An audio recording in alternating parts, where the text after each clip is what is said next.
अभी एक विवाद आ गया, तो उस विवाद पर नहीं जाना चाहता। जो वो हज का सब्सिडी खत्म हुई तो कुंभ मेले का विषय आ गया। कुंभ मेला हम सब जानते हैं। कुंभ मेले का एक एस्पेक्ट आप लोगों ने कभी ध्यान दिया है?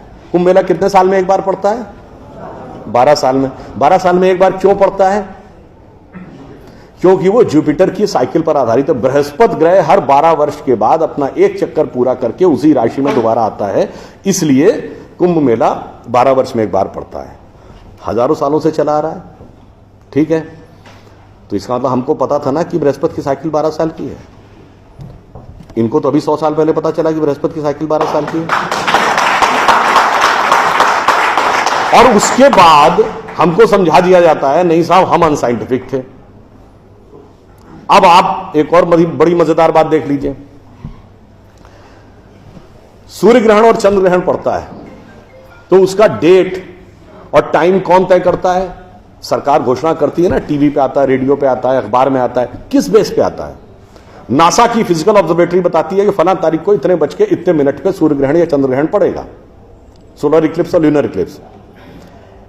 मगर ये बताइए 1950 से पहले तो नासा की ऑब्जर्वेटरी नहीं थी।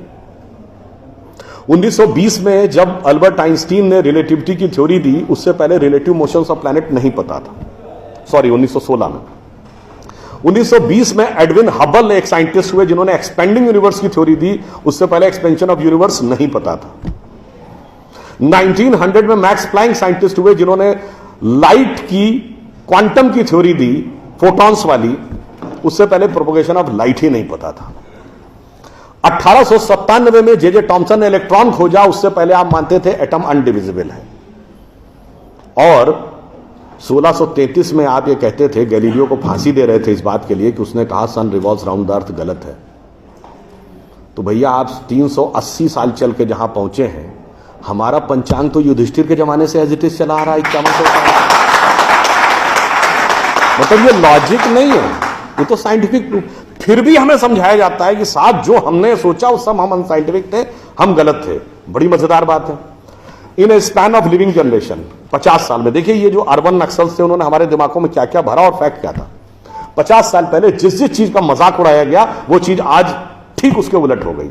50 साल पहले कहते थे अरे यार ये अगर खेती करनी है तो mechanised farming, chemical fertiliser use करो। गाय के गोबर से कोई खेती होती है? आदमी चांद पे पहुंच गया, तुम गाय के गोबर पे पड़े हो। आज नहीं, ऑर्गेनिक फार्मिंग की तरफ। 50 साल पहले क्या कहते थे?